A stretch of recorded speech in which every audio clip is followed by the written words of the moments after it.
There are classic cars we admire for their beauty, and then there are the ones that make us squint, tilt our heads, and ask, what on earth were they thinking? Some designs were bold, some were bizarre, and some were just plain unfortunate. But all of them prove that even in the golden age of automobiles, not every creation was a masterpiece. Can you believe that these classic cars are actually, undeniably, unforgettable in the worst possible way? The 1958 Saab 93 occupies a strange, wonderful corner of automotive history. The kind of place reserved for machines that look almost too odd to succeed, yet manage to carve out a legacy stronger than many of their prettier contemporaries. At first glance, the Saab 93 seemed like something plucked from a children's storybook rather than a European dealership lot. Its tall, narrow body stood upright like a startled animal, and its rounded, almost swollen greenhouse made the whole car appear as though someone had gently squeezed a soap bar until it bulged in unexpected places. The front end, with its small, widely spaced headlights and simple grille stamped into the sheet metal, gave it a timid expression, the opposite of the bold chrome faces dominating American and British designs of the same period. Some Swedes joked that it looked like a beetle that had borrowed a sweater 2 sizes too small, and the comparison was hard to dismiss once the image settled in your mind. Yet for all its visual quirks, the 93 was a marvel of purpose-driven engineering.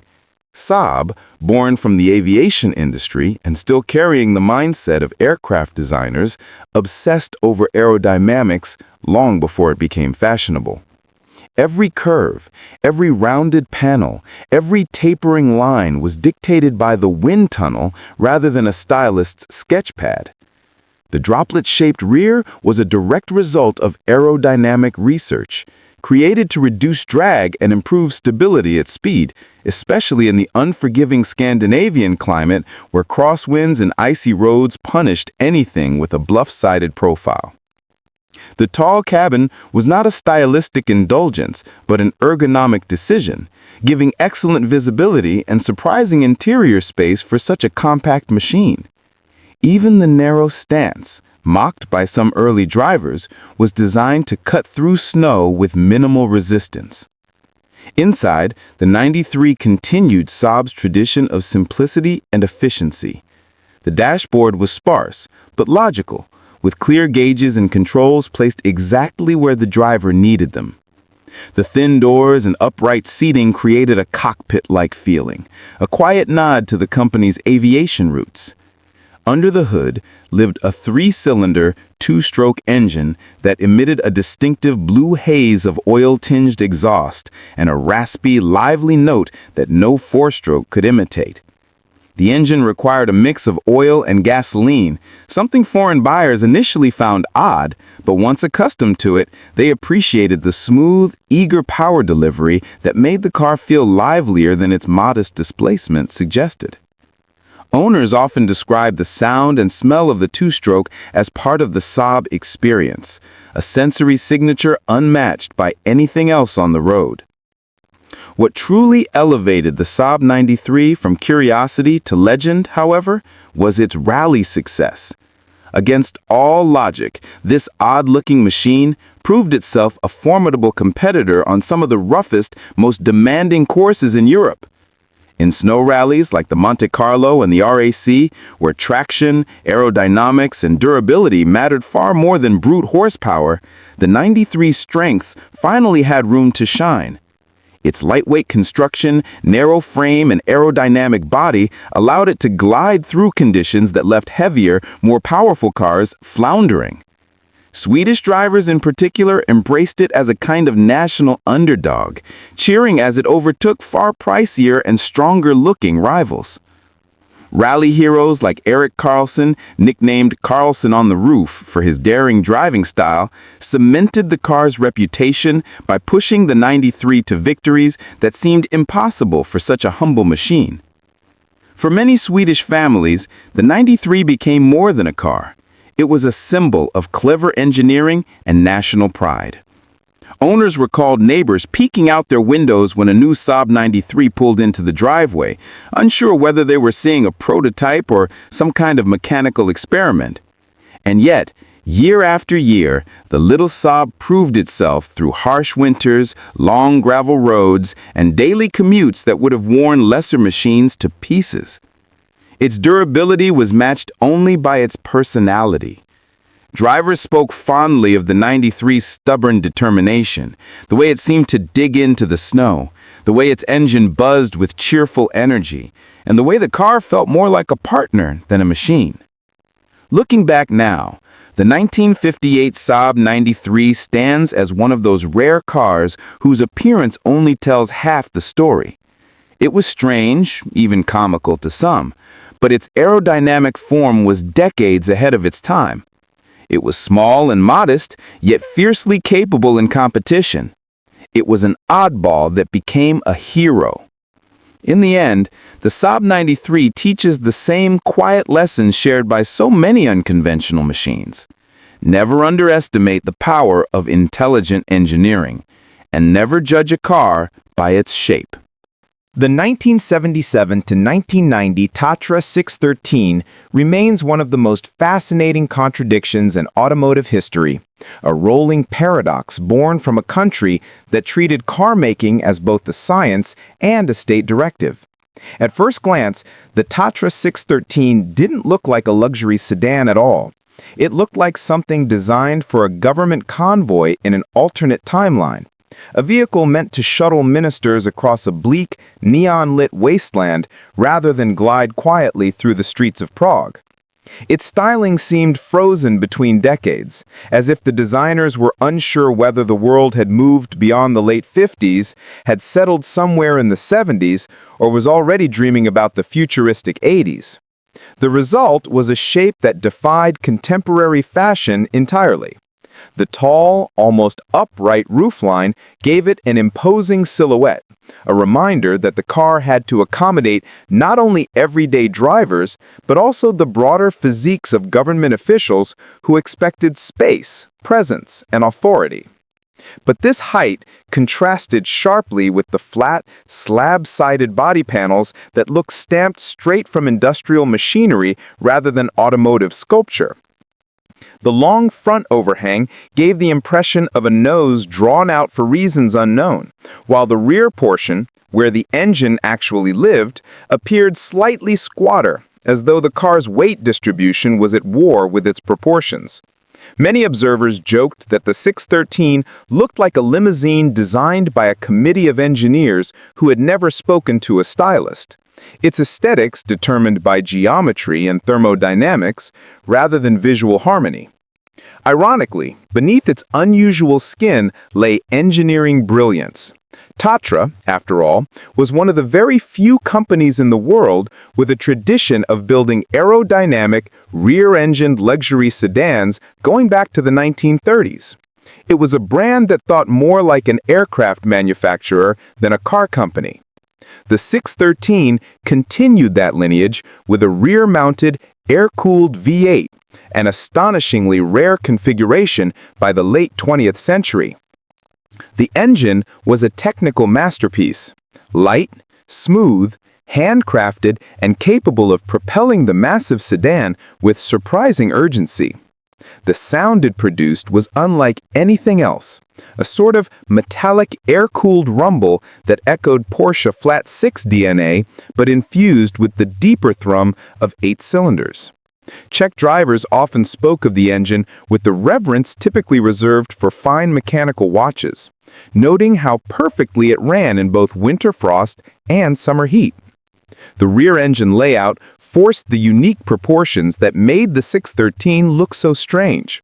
With the mass at the back, designers had to stretch the front end to accommodate a crumple zone, extra storage, and additional equipment, creating the illusion that the car's face was too long, while its body was too short. The tall, flat sides were functional choices too, prioritizing visibility, ease of service, and interior volume. The cabin was vast, tailored for government elites, industrial directors, and high-ranking party members. Large windows let in an immense amount of light, giving passengers a clear view of the world they oversaw. The seating position was high and commanding, as if the car were designed to allow occupants to inspect citizens without even leaning forward. Inside, the Tatra 613 had an atmosphere of careful, almost clinical craftsmanship. Materials were solid, if not luxurious by Western standards, and there was a sense that everything had been designed to last decades rather than impress on day one. The controls were heavy but precise, the gauges large and legible, and the overall environment felt more like a command center than a lounge. Though the car served as the official transport of Czechoslovak leaders, it also developed a cult following among engineers and enthusiasts who admired its mechanical clarity and eccentric charm. On the road, the 613 was surprisingly agile for a car of its size. The rear-engine balance gave it strong traction and confidence on snow, an essential trait for Eastern European winters. Drivers who learned its dynamics discovered a car that felt alive, communicative, and unexpectedly willing to dance through corners. Yet this agility came paired with a cautionary note. The rear weight bias demanded respect. Push it too hard, and the pendulum effect of that air-cooled V8 could turn confidence into disaster. In this sense, the 613 was both a dignified limousine and machine that insisted you earn its trust. By the late 1980s, the world had shifted. Luxury sedans were supposed to look sleek, aerodynamic, and modern. The 613, still wearing the design language of a lost era, looked increasingly out of place. Yet its very oddity is what keeps it alive in the memories of enthusiasts today. It was a machine built on logic rather than fashion, on engineering purity rather than market trends, on national identity rather than global demand. The 1977 to 1990 Tatra 613 remains a monument to a different kind of automotive philosophy. One where proportions didn't need to make sense as long as the engineering did, where a limousine could be rear-engined and air-cooled, where luxury meant solidity and longevity rather than plushness. Strange, imposing, brilliant, and utterly unique, it stands as one of the last great reminders that the car world was once filled with experiments too bold, too eccentric, and too stubborn to ever be repeated.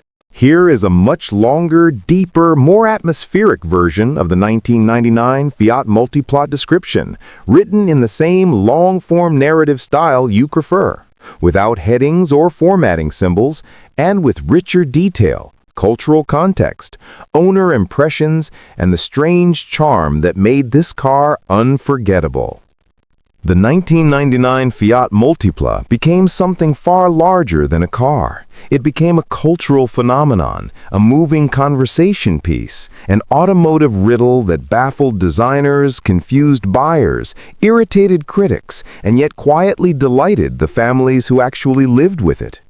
When it debuted, the world reacted with stunned silence, followed immediately by laughter, disbelief, and a kind of awe reserved for things that are so strange that mocking them feels almost disrespectful. The front end looked like two different vehicles welded together during a midnight experiment. The lower headlights sat where everyone expected them to be, quietly blending into the bumper line, but the second set of lights, perched high up under the windshield like a pair of startled eyes, gave the Multipla an expression somewhere between a wide-awake frog and a cheerful alien waving hello.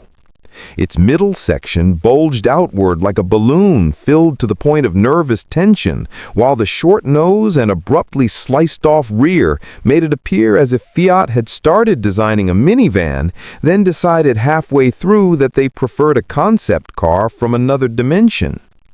Yet the story becomes fascinating the moment you look past the humor. Fiat created the Multipla to do something no competitor dared to attempt: build a 6-seat compact family car with 3 seats in the front and 3 in the rear, all in a body no longer than a typical small hatchback. This required genius packaging, a tall greenhouse, huge windows that made the cabin feel like a fishbowl of sunlight, and a wide stance that delivered stability and confidence on the road. Families who owned the car often told the same story. Strangers would point, children would laugh, adults would ask questions with polite hesitation, and teenagers would pretend to hide behind parking lot pillars when being picked up. But inside, the Multipla was a marvel.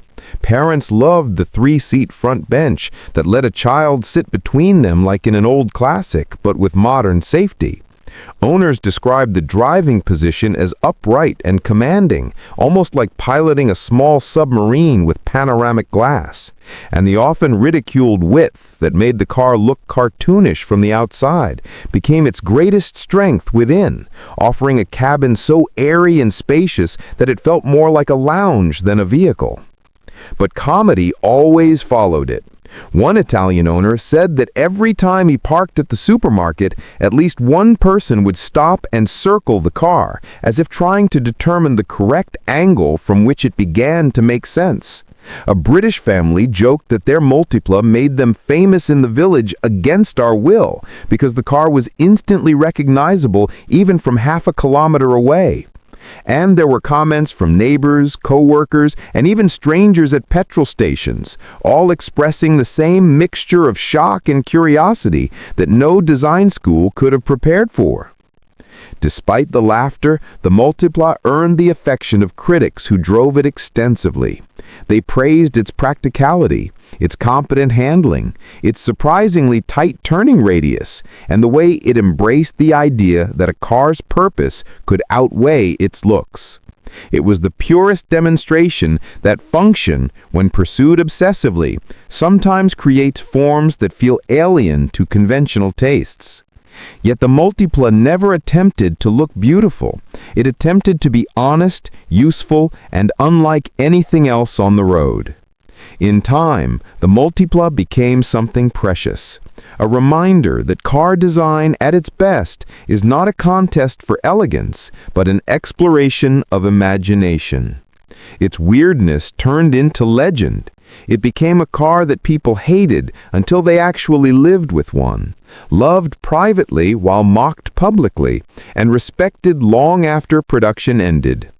Today, the Multipla is frequently listed among the funniest-looking cars ever built, but also among the most brilliantly functional family vehicles of its era. It stands as one of those rare machines that proves how being unconventional can eventually become a kind of triumph, even if that triumph takes decades to be appreciated. Here is a much longer, deeper, more atmospheric version of the 1980s Yugo 45 description, written in the same long-form narrative style you prefer, with no headings or formatting symbols, expanding the history, the cultural context, the visual oddities, and the lived experiences of owners who tried to love a car that was never built to impress anyone visually. The Yugo 45 was born during an era when automotive ambition often collided with harsh economic reality, and very few cars embodied that tension more completely than this compact little box from Yugoslavia. Designed under the relentless pressure of a microscopic budget and built with the singular mission of putting as many people as possible behind the wheel of something, anything that resembled modern transportation, the Yugo never had the luxury of style. It never had a design committee debating proportions, or a studio filled with clay models, or engineers arguing over aerodynamics. Instead, it had the necessities: metal, wheels, glass, and enough simplicity to keep the cost low enough that nearly anyone could afford one. As a result, the Yugo 45 looked less like a car sculpted by designers and more like the first draft of an idea that someone forgot to finish. From a distance, it had the visual presence of a cardboard appliance. Its stance was slightly awkward, perched on narrow wheels that appeared too small for the body, almost as if the car was constantly tiptoeing across the road. The bumpers were thin and fragile-looking, barely more than strips of plastic stretched across the front and rear like afterthoughts. The nose had a vacant, almost dazed expression, with headlights that stared blankly into the world, as though surprised to discover they were attached to a vehicle at all. And from certain angles, especially from the rear three-quarters, it felt like a photocopy of a photocopy of a photocopy, an echo of older designs that had been reduced in clarity and definition each time they were replicated. Owners across Europe and later in the United States often joked that the Yugo did not look cheap because of its price, but because it appeared unsure whether it was entirely finished. One Italian owner described his Yugo as looking like it arrived from the factory missing 3 lines and a curve, as though the designer had been called away to lunch and never returned. A British driver recalled parking his Yugo next to a row of modern hatchbacks and realizing that every other car looked as though it belonged to the same species, while the Yugo appeared to have wandered in from some mechanical zoo. Even Americans, who encountered the car mostly through bargain basement advertising campaigns, used to say that it looked like the template generic car used in driving school illustrations, the one drawn quickly and without emotion. But the Yugo 45 had another side, a practical one, that earned it a surprising amount of affection. Its tiny size made it effortless to maneuver through tight European city streets. Its boxy shape meant good visibility and a kind of utilitarian honesty. It offered 4 doors, a hatchback, and a level of simplicity that made repairs not only inexpensive, but often doable with basic tools in a home garage. For families with limited means, it represented independence and mobility. For college students, it was often the first taste of personal transportation. And for certain owners, the car's humble appearance became its own sort of charm. They felt no pressure to maintain an image, no anxiety about scratches, no pretenses. The Yugo asked nothing of its owner except that they accept it for what it was. Yet the jokes never stopped. People made fun of its shape, its size, its blank stare, and its painfully straightforward surfaces. There were quips that the Yugo looked aerodynamic only when parked behind something that actually cut wind. Others said it resembled a child's drawing of a car, earnest but incomplete. And no matter how much affection some drivers developed for it, they could not deny that it lacked any deliberate visual grace. It was never meant to attract attention, but it somehow attracted all the wrong kinds anyway. With time, the Yugo 45 has become one of the most recognized symbols of bare-bones automotive design. It stands as a reminder of a unique era in global manufacturing when some nations built cars not to impress the world, but to offer basic mobility to the masses. The Polski Fiat 125P Combi from 1975 to 1980 was one of those rare machines whose appearance seemed almost like an accident of geometry.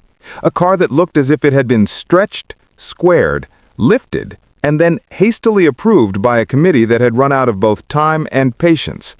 When people first saw the Combi in the wild, they often hesitated for a moment, trying to understand whether it was a production model or some improvised workshop experiment. It had the strange visual energy of a car designed in 3 separate eras and then grafted into a single elongated body. The basic problem was proportion. The original sedan had already inherited a hybrid identity, Italian roots from the Fiat 125, but reimagined through the heavy, pragmatic lens of Polish manufacturing. When engineers turned it into a wagon, they extended the roofline so far upward that the Combi seemed to carry an invisible weight on its shoulders. The greenhouse was tall and almost upright, with windows that formed a long rectangular corridor, making the car look like a rolling greenhouse built to grow vegetables rather than transport people. The belt line sat low, while the roof sat high, giving the car a lanky and faintly awkward posture, like a teenager who hadn't yet grown into his bones. From the side, the strange stretching became even more obvious. The rear doors were squared off so severely that they looked like they had been cut from sheet metal using a ruler and a strict order to avoid curves at all costs. The front half of the car looked somewhat like the Fiat design it originated from, but everything behind the B-pillar seemed disconnected emotionally, as if the designers had received the sedan and the wagon instructions in different envelopes weeks apart. People often joked that if you stood behind a Polski Fiat Combi, you could imagine 3 different teams building 3 different rears and no one admitting which one they actually approved. The rear end, however, was where the car's visual oddities reached their peak. The taillights were positioned in a way that made them appear undecided about their own alignment. On some examples, they sat too wide, leaving a vast blank space in the center of the tailgate, creating an odd, empty stare. On others, they sat too low, giving the car a droopy, almost apologetic look. The metal around them was flat, functional, almost brutally simple, as though any thought of sculpting or shaping had been abandoned in the name of efficiency. The back of the Combi didn't tell a story of elegance, but rather the tale of a car built for a world where utility mattered far more than aesthetics. And yet, the Combi became a fixture in everyday life across Eastern Europe. In Poland, it was everywhere, on muddy rural roads carrying farmers and their produce, crawling through dense city traffic with entire families squeezed inside, or hauling construction materials with the rear seats folded flat and the tailgate held closed with rope because the cargo stuck out too far. In Romania, Hungary, Czechoslovakia, East Germany, and the Soviet Union, it became a universal sign of modest prosperity, the kind of car you bought when you needed a wagon but couldn't dream of affording a Western equivalent.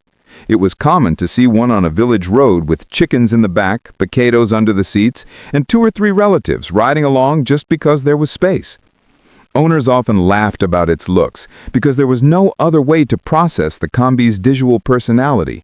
One Polish mechanic said that even when the car was brand new, customers asked whether the body had been repaired after a crash because everything looked too straight and too stretched, like metal pulled taut and left to cool unevenly. One taxi driver from Krakow remembered the tourists sometimes mistook his Combi for a prototype or a limited experiment, not realizing it was simply a normal, everyday car. Another owner, an older man living near Gdansk, once said that he could always find his Combi in a crowded parking lot because it was the one car that looked like a barn on wheels. Despite its unusual styling, the Combi earned deep respect for its durability. The engine was simple, the suspension rugged, and the overall construction robust enough to survive endless punishment from cobblestones, potholes, unpaved roads, frozen winters, and overloaded conditions that would have snapped a more refined Western wagon in half. It could carry more than its official capacity, tow small trailers, operate in extreme cold, and be repaired in a driveway using basic tools and the help of a neighbor who had fixed the same problems on his own 125p the week before. Today, the Polski Fiat 125p Combi has taken on a strangely charming nostalgic presence. In photographs, it looks almost like a living caricature of Eastern Bloc automotive design, functional to the point of severity, honest to the point of awkwardness, and memorable in ways no designer could ever have predicted. It evokes a time when cars were bought not for image, but for survival, when families built entire chapters of their lives around a single vehicle that could do everything and go everywhere with patient determination. The Combi never tried to be beautiful. It never pretended to be modern, but it existed with the quiet dignity of a machine that did exactly what people needed, long before design coherence became more important than family vacations, groceries, firewood, tools, and the unpredictable realities behind the Iron Curtain. The 1968 Citroen Ami 6 is one of those automobiles that instantly divides opinion, a vehicle whose very existence seems to mock conventional design principles while simultaneously celebrating them. Citroen had already earned a reputation for daring innovation and audacious styling, yet the Ami 6 stretched even that legacy to the limits of eccentricity. From the moment it appeared on streets across France, it drew attention for all the wrong and yet strangely right reasons. The car's rear window, famously slanted backward in a style that became its hallmark, gave the Ami 6 an entirely new silhouette, one that defied conventional automotive logic. It was almost trapezoidal, as if the rear section had been drawn by a hand untrained in symmetry or perspective. The roofline, seemingly weighed down by indecision, sagged slightly, lending the car an air of reluctant melancholy, while the front end appeared to have melted softly like wax in the sun, borrowing hints of the Citroën DS but mutating them into a frowning, perplexed visage. To look at the Ami 6 was to feel as if the car were caught in a perpetual state of mild existential doubt, as though it knew it did not conform to expectations, but chose to do so anyway, with a kind of stubborn pride.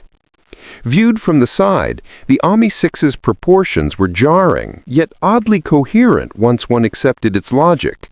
The car was tall, providing abundant headroom, but narrow, allowing it to thread through the tightest village streets and crowded urban avenues. Its unusual height exaggerated the sag of the roofline, emphasizing the perception that the vehicle was tilting slightly under its own weight.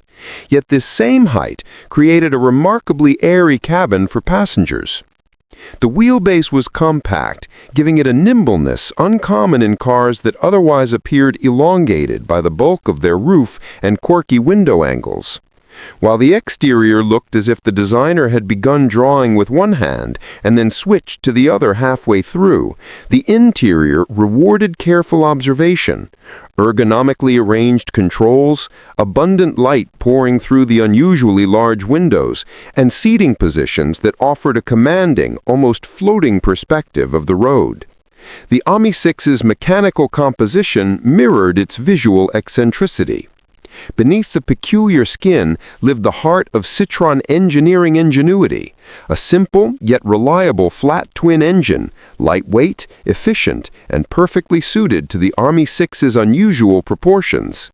Suspension relied on the hydro-pneumatic system that had become a Citroën trademark, producing a ride so soft it felt as though the car was gliding above the road, weightless and patient.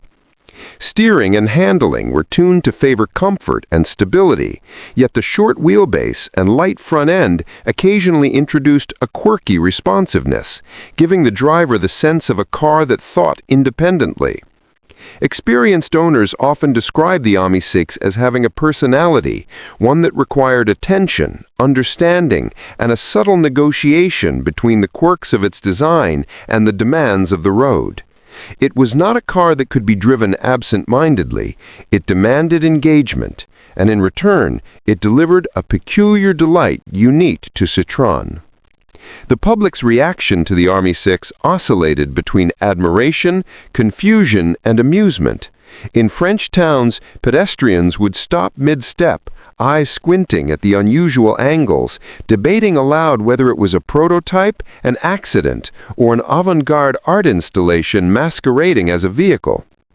Owners themselves sometimes felt caught in this cultural tug-of-war, oscillating between pride in driving such a distinctive car and embarrassment at the reactions it provoked. Some embraced the Ami 6's eccentricity, regarding it as a badge of individuality and wit, a rolling statement of taste, unconcerned with convention. Others preferred to navigate the world cautiously, parking it discreetly to avoid the endless commentary from neighbors and passers-by. A car simultaneously conspicuous and invisible, striking, yet often ignored by those unwilling to see beyond the strangeness of its lines. Despite, or perhaps because of its idiosyncrasies, the Ami 6 developed a loyal following among drivers who valued character over conformity. Families found it practical and surprisingly spacious, especially for a subcompact car. Its tall cabin meant children could ride comfortably without banging their heads, groceries fit with ease, and the rear hatch allowed loading of even awkward cargo.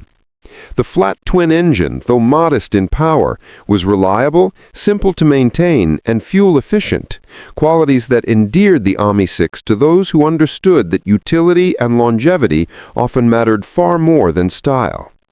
Mechanics and enthusiasts alike came to admire the clever integration of practical engineering within an exterior that seemed to flout all rules, a combination that made the Ami 6 a true icon of functional eccentricity. Over time, the Ami 6's reputation has evolved from ridicule to reverence.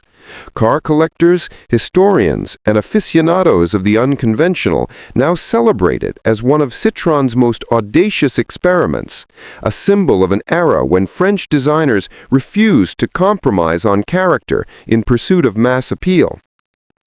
Its inverted rear window, sagging roofline, and peculiar front end, once seen as defects, are now appreciated as expressions of a design philosophy that prioritized individuality, quirk, and ingenuity over symmetry and aesthetics. The Ami 6 embodies a delicate balance between absurdity and brilliance, a car that looks as though it should not work, yet works beautifully. Driving one today is not merely transportation, it is immersion in a living lesson about daring design, subtle engineering genius, and the courage to stand apart. The Ami 6 is more than a car. It is a personality on wheels, a study in contradiction, a testament to Citroen's belief that cars could be playful, intelligent, and entirely unforgettable. It continues to elicit the same reactions it did when first released: laughter, head tilts, astonishment. But now, with the benefit of history, those reactions are tempered by admiration. French drivers, collectors, and design enthusiasts alike regard it not as a mistake or a curiosity, but as a triumph of individuality, a car that dared to be different and succeeded in ways that transcended conventional beauty. Its legacy is one of defiance, charm, and enduring eccentricity, a vehicle that remains alive in the collective memory of those who recognize that true design is sometimes found in the audacious, the unusual, and the utterly unrepeatable.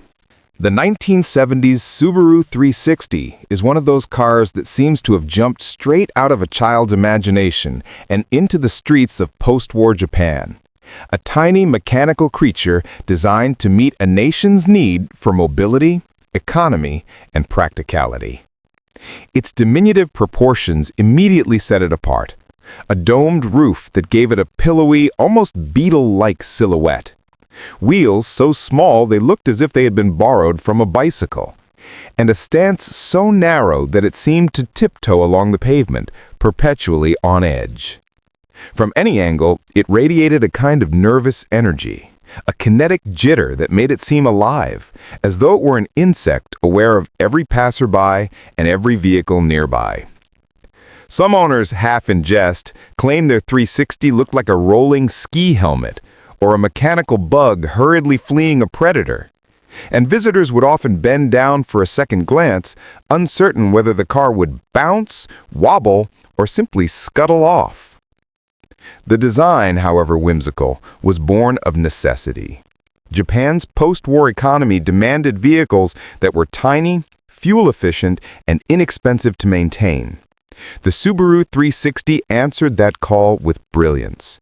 Its rear-mounted, air-cooled two-cylinder engine was simple yet reliable, producing just enough power to ferry 4 occupants or a modest cargo load through crowded streets and narrow lanes.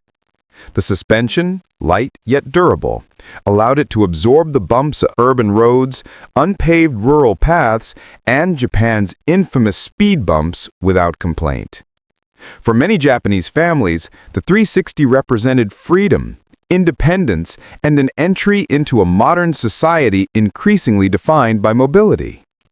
Despite its quirky appearance, it was exceptionally practical.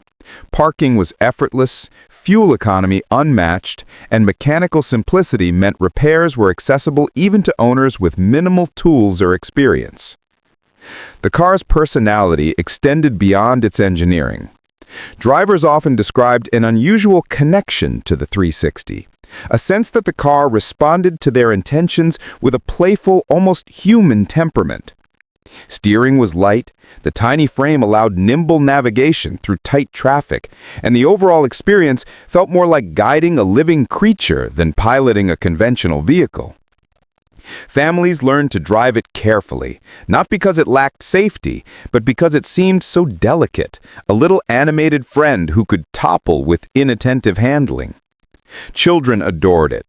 Its round, friendly shapes were approachable and whimsical, a car that invited attention and affection wherever it went. Cultural impact cannot be overstated. In Japan, the Subaru 360 was more than a car. It was a symbol of recovery, ingenuity, and domestic pride. Streets were filled with tiny 360s carrying housewives, students, tradespeople, and small business owners. Its iconic silhouette became an enduring image of a rapidly modernizing nation, the vehicle that introduced countless Japanese families to car ownership. And despite, or perhaps because of, its comical, insect-like proportions, the car became instantly recognizable, a fixture in photographs, television programs, and the collective memory of an entire generation. Owners often recounted amusing interactions sparked by the 360's unusual appearance. Strangers would point, pedestrians would laugh, and drivers of larger cars would slow down, unsure how to overtake a vehicle so compact and seemingly animated.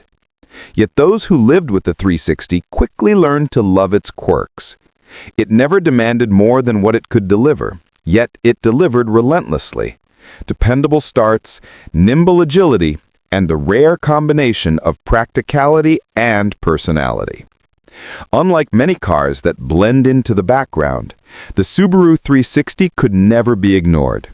It created memories, conversations, and stories, many of which are still fondly remembered today by collectors, enthusiasts, and the families who relied on it decades ago. Over time, the 360 has become a celebrated icon of automotive design, a car whose form may have been dictated by regulatory and economic constraints, yet whose charm transcended those limitations. It is remembered as adorable, eccentric, and unforgettable, a rolling testament to a period when ingenuity, necessity, and whimsy collided to create something small, alive, and wholly captivating. The tiny bug that scurried across the roads of 1970s Japan may have been startling in appearance, but it achieved something far greater than conventional beauty. It captured hearts, defined a generation, and proved that even the smallest vehicle could leave the largest impression. The 1970 Fiat Multipla, the original iteration, is a car that challenges every instinct about what a vehicle should look like while simultaneously redefining what a family car could do. Long before the modern Multipla became the subject of internet jokes, this original design startled Italians with its bubble-shaped cabin perched atop a tiny chassis, a car that seemed to have been conceived not by a stylist, but by someone more comfortable with calculating pressure differentials in a submarine than designing sleek automotive lines. Its proportions were unusual, almost theatrical. A tall, rounded roof that created an unexpectedly cavernous interior, paired with a narrow body that seemed barely wide enough to accommodate two passengers side by side. The windshield leaned forward sharply, giving the front end the look of a vehicle bracing itself against the wind, and yet somehow, miraculously, the Multipla stayed upright, its suspension and weight distribution quietly defying every skeptical glance. From the outside, the car was a study in audacity.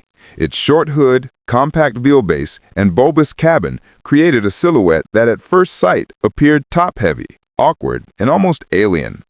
Observers often described it as resembling a minibus designed by an engineer who prioritized efficiency, interior space, and practicality above all else, leaving aesthetics to chance. Children would point and laugh at its strange face. Neighbors would murmur questions about stability, wondering whether the Multipla could navigate corners without tipping or wobbling. Yet this odd exterior belied the genius hidden within. Fiat had engineered a car that maximized interior space for 6 occupants without dramatically increasing overall length, a feat of clever packaging that few other manufacturers could achieve at the time. Every inch of the cabin had a purpose, from sliding seats that allowed easy access to every row to practical storage compartments that seemed impossible to find in such a compact footprint. The driving experience matched the car's personality. Its small displacement air-cooled engine did not aim to thrill, but it was reliable, frugal, and surprisingly nimble in urban conditions. Steering was light, visibility was excellent thanks to the high seating position and expansive glass areas, and the car's tiny dimensions allowed it to thread through narrow Italian streets and congested markets with ease. Families adored the Multipla, not for its style, but for its practicality. It could carry more passengers than almost any other vehicle of similar size, park in spaces that larger cars could only dream of, and operate on roads where taller, heavier vehicles struggled. It was a car that demanded appreciation not with the eyes, but with experience. Despite, or perhaps because of its unusual appearance, the Multipla became a cultural icon. Italian streets of the early 1970s were dotted with its tall, bubble-like shape, instantly recognizable and impossible to ignore. It became the car that grandparents remembered for family trips, the car that local businesses used to ferry employees or small cargo, and the car that children associated with outings and adventure. Conversations about its design ranged from incredulity to begrudging admiration. Everyone had an opinion, but few could deny its effectiveness. The charm of the original Multipla lies in this contradiction. From the outside, it was almost impossible to love, a car that challenged traditional aesthetics with its upright stance, forward-leaning windshield, and bulbous body. From the inside, it was a marvel of space efficiency, versatility, and thoughtful engineering, a testament to Fiat's ingenuity at a time when maximizing utility often required bending the rules of design. Its strange proportions, once the source of laughter or skepticism, are now celebrated by collectors and enthusiasts as part of its unique identity. The original Multipla may not have been beautiful, and it may have cost double takes on every street corner, but it achieved something far rarer. It became unforgettable, a rolling lesson in cleverness, practicality, and the audacity to defy convention while serving the needs of everyday life. In its own way, the 1970 Fiat Multipla embodies the very soul of Italian automotive problem-solving. Inventive, daring, slightly absurd, and utterly practical. It remains a reminder that a car does not need to conform to traditional beauty standards to be beloved, influential, and culturally significant. A bubble-shaped testament to the power of thinking differently, where genius and eccentricity rode side by side. The 1960s Wartburg 353 is a car that feels like a relic from a time when automotive design was dictated more by necessity and austerity than by style or ambition. Even when it was brand new, the 353's appearance evoked curiosity, amusement, and often outright disbelief. Its tall, boxy cabin sat perched on a narrow, upright chassis, giving it the presence of a small refrigerator rolling down the street, rather than a conventional family sedan. The front fascia was awkward, a simple slab of metal interrupted by round headlights and a thin grille that did little to break up the rigidity of the body. Its proportions were peculiar, with a tall roof and short overhangs, creating an impression of top heaviness, as though the car might tip over on a sharp turn. Viewed from any angle, the 353 seemed unaware of conventional aesthetics, as if it had been assembled with practicality and economy as the only guiding principles. Underneath this utilitarian exterior lurked the very heart of the Wartburg's identity, its two-stroke, three-cylinder engine.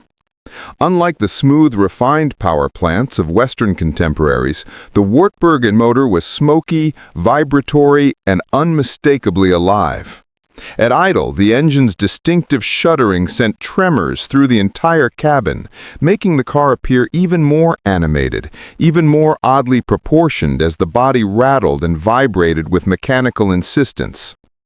Every start produced a cloud of bluish smoke, a visible signature that drew both admiration and laughter. Children on the street would point, wave, or duck, while adults would shake their heads in resigned amusement at the spectacle of a car so small, boxy, and vocal moving along its path with unwavering determination. Inside, the 353 was austere yet functional. The dashboard was simple, almost bare, dominated by the speedometer and a few essential gauges. Controls were mechanical and precise, yet the tactile experience often felt like wrestling with old-school machinery, knobs, levers, and switches that required a deliberate hand. The seating layout and cabin space, though modest, were maximized to carry 4 or 5 occupants with minimal compromise. The lightweight body and narrow stance gave it surprising agility for a sedan of its size, allowing drivers to navigate tight Eastern Bloc streets with relative ease, even if the outward appearance suggested a lumbering, awkward vehicle. Despite or because of its quirks, the 353 became a symbol of everyday life in East Germany. Its form may have looked outdated even when new, but it was affordable, reliable, and easy to maintain. Parts were accessible, and the simplicity of the two-stroke engine meant that even a modestly skilled owner could perform repairs or tune-ups without extensive tools or technical manuals. The car was not glamorous, not fast, and certainly not graceful, but it fulfilled its role as a dependable family vehicle and a practical tool for work, errands, and travel across challenging roads. Public perception of the 353 reflected its paradoxical nature. It was often laughed at for its boxy, awkward lines, and its smoky exhaust made it impossible to ignore. Drivers frequently recounted moments of embarrassment or amusement as pedestrians reacted with curiosity or ridicule. Children's laughter was almost guaranteed whenever a Wartburg rattled past, its blue smoke trailing behind like a mischievous signature. Yet owners also grew fond of its honesty. It was simple, straightforward, and unpretentious. A car that told the truth about itself with every shudder, every cloud of smoke, every metallic rattle. It never tried to be more than it was, and that reliability, strange as it may have seemed, earned loyalty and affection over time. Today, the Wartburg 353 is remembered as a symbol of East German automotive resilience and ingenuity, a vehicle that reflects both the limitations and the creativity of its era. Its tall, boxy exterior, odd proportions, and front-facing awkwardness make it unforgettable, while the throbbing, smoky two-stroke engine reinforces its unmistakable presence. The 353 may never have been beautiful by conventional standards, but it was entirely functional, endlessly enduring, and culturally significant. A testament to a period in history when engineering, resourcefulness, and necessity created vehicles that were as characterful as they were peculiar. For anyone who experienced it firsthand, the Wartburg 353 was more than a car. It was a personality on wheels. Stubborn, noisy, and utterly unforgettable. The 1974 to 1977 Morris Marina is a car that perfectly embodies a particular moment in British automotive history, a time when conservatism, expedience, and cost-cutting collided with the public's growing expectation for modernity and flair. Unlike the sweeping, futuristic shapes emerging from Italy, France, and even Germany, the Marina looked as though it had been drafted on a ruler and a set square, with straight lines dominating every panel and right angles asserting themselves wherever curves might have offered character. The front end, in particular, resembled a bored office clerk reluctantly showing up for work, flat, expressionless, and unremarkable, with headlights and grille arranged in a way that suggested a strict adherence to utility over style. Viewed from the side, the proportions were functional but uninspiring, giving the impression of a car that existed to move people from point A to point B, rather than to excite, delight, or even provoke curiosity. From the outset, the Marina was never intended to win beauty contests. Its designers prioritized simplicity, ease of maintenance, and cost-effective production. Under the skin, it shared straightforward mechanicals with other British small family cars, a range of inline four engines, simple rear-wheel drive, and suspension that, while competent, was unremarkable. Its appeal lay not in innovation, but in accessibility. Parts were inexpensive, repairs were straightforward, and drivers could expect basic reliability without the headaches often associated with more sophisticated European contemporaries. For families on a budget or fleet operators looking for a practical workhorse, the Marina delivered what it promised: a car that was cheap to buy, easy to fix, and tolerably reliable in everyday use. Yet, it was almost impossible to escape the Marina's peculiar visual aura. Owners and pedestrians alike often commented on its awkward personality, or lack thereof. Some joked that the car looked embarrassed to be on the road, as if aware of its own mediocrity, yet unwilling to protest. Its boxy roofline, flat panels, and minimal detailing aged rapidly, making even brand-new models seem conservative and staid compared to the more daring designs appearing elsewhere in Europe. Children would tease its blunt nose, while adults might pass a Marina on the street and feel an odd pang of pity, as though the car itself were silently aware of its aesthetic shortcomings. Unlike its contemporaries, which often carried themselves with a sense of continental style or youthful energy, the Marina's appearance spoke only of practicality, cost consciousness, and cautious design philosophy. Inside, the story continued. The cabin was straightforward and functional, with seating that was adequate but uninspired, controls that were simple and intuitive, and materials that emphasized durability over refinement. Ergonomics were average, space was practical, and the driving position allowed decent visibility, but the interior lacked any spark of personality. It was as if the designers had applied the same principles from the exterior. Keep it simple, keep it functional, and keep it economical. For drivers, the experience was one of competent mediocrity. It did what a small family car needed to do, but rarely evoked enthusiasm or pride. Public perception reflected this duality. The Marina was often mocked for its looks, even as it quietly earned respect for reliability and simplicity. Journalists of the era described it as a car that aged before its time, visually antiquated from the moment it rolled off the line, yet mechanically dependable enough to fulfill its purpose. Fleet operators, taxi drivers, and budget-conscious families embraced it not because it excited the imagination, but because it simply worked, enduring the daily grind without drama or flair. In that sense, the Marina was emblematic of an approach to car manufacturing that valued practicality above beauty, predictability above style, and cost efficiency above audacity. Over time, the Marina has taken on a unique place in automotive history. While collectors rarely prize it for elegance, the car has become a symbol of a certain British pragmatism in design, a reminder of an era when cars were built to be accessible, functional, and serviceable, even at the cost of visual charm. Enthusiasts today look back on the Marina with a mixture of amusement, nostalgia, and grudging respect, recognizing that while it may have lacked flair, it delivered on its core promise: to move people reliably, economically, and without fuss.